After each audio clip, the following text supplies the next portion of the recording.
Catherine's expectations of pleasure from her visit in Milsom Street were so very high that disappointment was inevitable.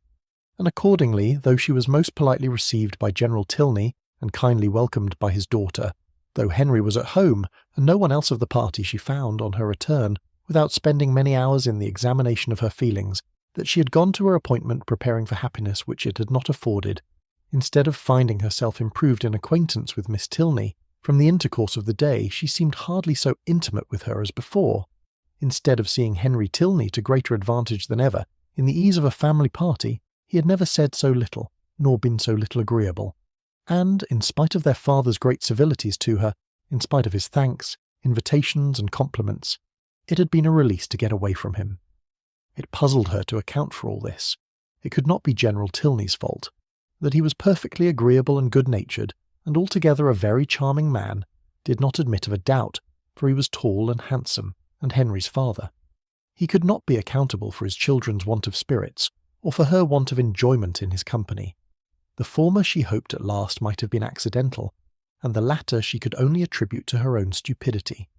Isabella, on hearing the particulars of the visit, gave a different explanation.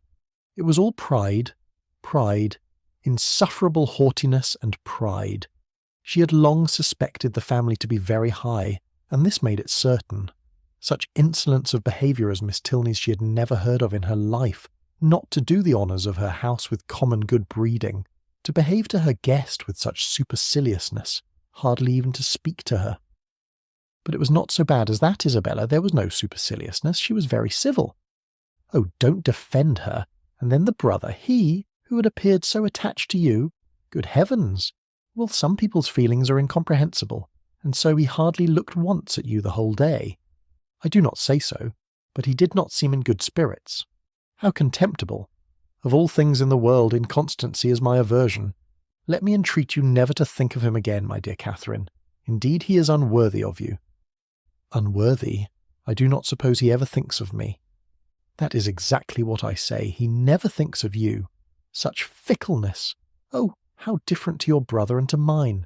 I really believe John has the most constant heart. But as for General Tilney, I assure you it would be impossible for anybody to behave to me with greater civility and attention. It seemed to be his only care to entertain and make me happy. Oh, I know no harm of him. I do not suspect him of pride. I believe he's a very gentlemanlike man. John thinks very well of him, and John's judgment— Well, I shall see how they behave to me this evening. We shall meet them at the rooms. And must I go? Do not you intend it? I thought it was all settled. Nay, since you make such a point of it, I can refuse you nothing. But do not insist upon my being very agreeable, for my heart, you know, will be some 40 miles off. And as for dancing, do not mention it, I beg. That is quite out of the question. Charles Hodges will plague me to death, I dare say, but I shall cut him very short, 10-1, but he guesses the reason, and that is exactly what I want to avoid, so I shall insist on his keeping his conjecture to himself. Isabella's opinion of the Tilneys did not influence her friend. She was sure there had been no insolence in the manners either of brother or sister, and she did not credit there being any pride in their hearts. The evening rewarded her confidence. She was met by one with the same kindness, and by the other with the same attention, as heretofore. Miss Tilney took pains to be near her, and Henry asked her to dance. Having heard the day before in Milsom Street that their elder brother, Captain Tilney, was expected almost every hour, she was at no loss for the name of a very fashionable-looking, handsome young man, whom she had never seen before, and who now evidently belonged to their party. She looked at him with great admiration, and even supposed it possible that some people might think him handsomer than his brother, though, in her eyes, his air was more assuming and his countenance less prepossessing. His taste and manners were beyond a doubt decidedly inferior, for, within her hearing, he not only protested against every thought of dancing himself, but even laughed openly at Henry for finding it possible. From the latter circumstance it may be presumed that, whatever might be our heroine's opinion of him, his admiration of her was not of a very dangerous kind, not likely to produce animosities between the brothers, nor persecutions to the lady. He cannot be the instigator of the 3 villains in horsemen's greatcoats, by whom she will hereafter be forced into a travelling chaise and 4 which will drive off with incredible speed. Catherine, meanwhile undisturbed by presentiments of such an evil, or of any evil at all, except that of having but a short set to dance down, enjoyed her usual happiness with Henry Tilney, listening with sparkling eyes to everything he said, and in finding him irresistible, becoming so herself. At the end of the first dance, Captain Tilney came towards them again, and much to Catherine's dissatisfaction pulled his brother away. They retired whispering together, and though her delicate sensibility did not take immediate alarm and lay it down as fact, that Captain Tilney must have heard some malevolent misrepresentation of her, which he now hastened to communicate to his brother, in the hope of separating them forever, she could not have her partner conveyed from her sight without very uneasy sensations. Her suspense was of full 5 minutes' duration, and she was beginning to think it a very long quarter of an hour when they both returned, and an explanation was given by Henry's requesting to know if she thought her friend Miss Thorpe would have any objection to dancing, as his brother would be most happy to be introduced to her. Catherine, without hesitation, replied that she was very sure Miss Thorpe did not mean to dance at all. The cruel reply was passed on to the other, and he immediately walked away. "Your brother will not mind it, I know," said she, "because I heard him say before that he hated dancing. But it was very good-natured in him to think of it. I suppose he saw Isabella sitting down and fancied she might wish for a partner, but he is quite mistaken, for she would not dance upon any account in the world." Henry smiled and said, "How very little trouble it can give you to understand the motive of other people's actions." "Why? What do you mean?" "With you, it is not. How is such a one likely to be influenced? What is the inducement most likely to act upon such a person's feelings, age, situation, and probable habits of life considered? But how should I be influenced? What would be my inducement in acting so and so? I do not understand you." "Then we are on very unequal terms, for I understand you perfectly well." "Me? Yes, I cannot speak well enough to be unintelligible." "Bravo! An excellent satire on modern language. But pray tell me what you mean." "Shall I indeed? Do you really desire it? But you are not aware of the consequences. It will involve you in a very cruel embarrassment, and certainly bring on a disagreement between us." "No, no, it shall not do either. I am not afraid." "Well then, I only meant that your attributing my brother's wish of dancing with Miss Thorpe to good nature alone convinced me of your being superior in good nature yourself to all the rest of the world." Catherine blushed and disclaimed, and the gentleman's predictions were verified. There was a something, however, in his words which repaid her for the pain of confusion, and that something occupied her mind so much that she drew back for some time, forgetting to speak or to listen, and almost forgetting where she was. Till, roused by the voice of Isabella, she looked up and saw her with Captain Tilney preparing to give them hands across. Isabella shrugged her shoulders and smiled, the only explanation of this extraordinary change which could at that time be given. But as it was not quite enough for Catherine's comprehension, she spoke her astonishment in very plain terms to her partner. "I cannot think how it could happen. Isabella was so determined not to dance." "And did Isabella never change her mind before?" "Oh, but because... and your brother. After what you told him from me, how could he think of going to ask her?" "I cannot take surprise to myself on that head. You bid me be surprised on your friend's account, and therefore I am.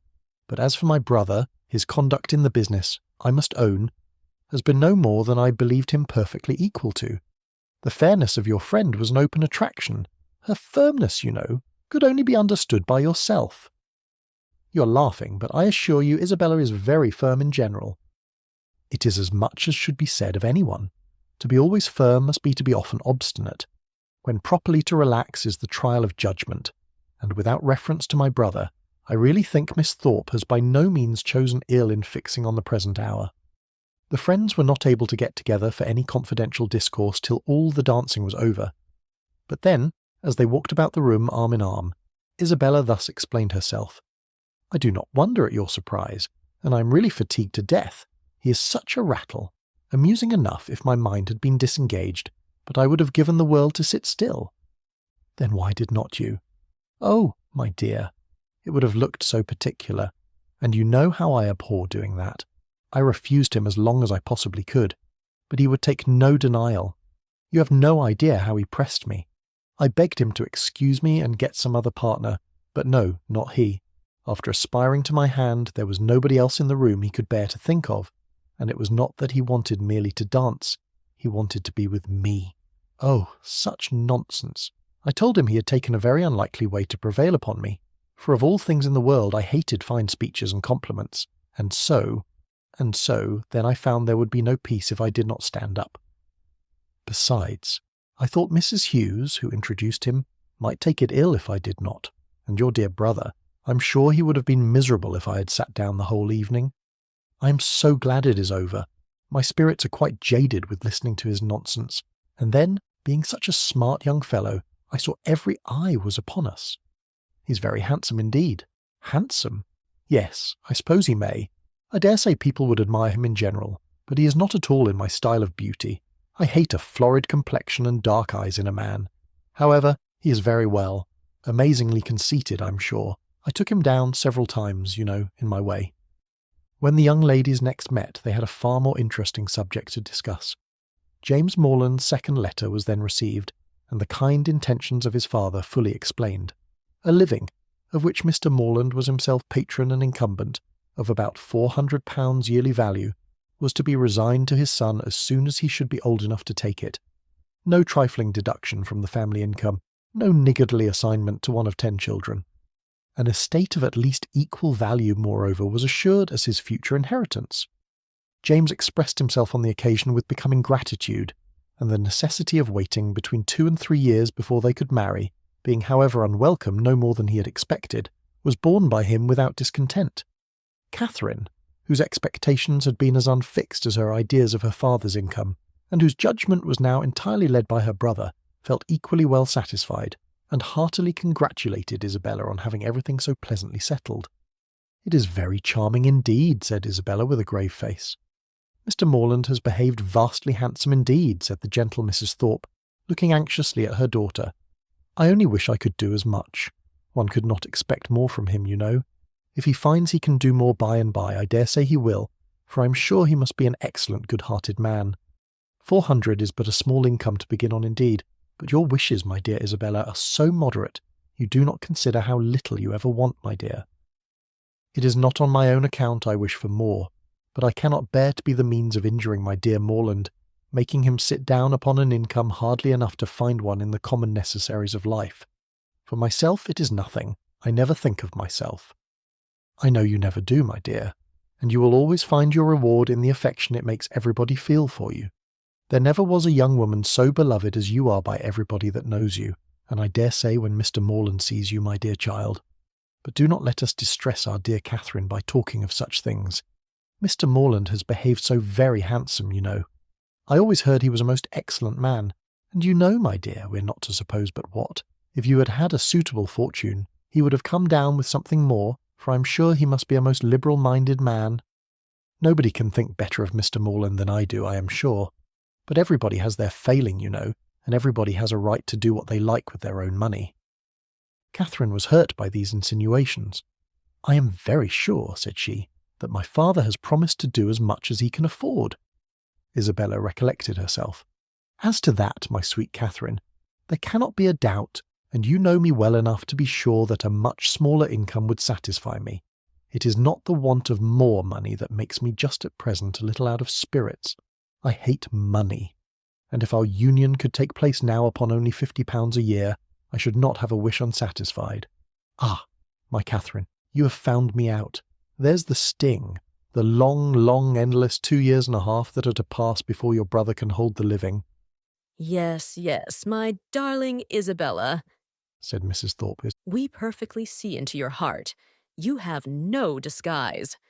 We perfectly understand the present vexation, and everybody must love you the better for such a noble, honest affection." Catherine's uncomfortable feelings began to lessen. She endeavoured to believe that the delay of the marriage was the only source of Isabella's regret, and when she saw her at their next interview as cheerful and amiable as ever, endeavoured to forget that she had for a minute thought otherwise.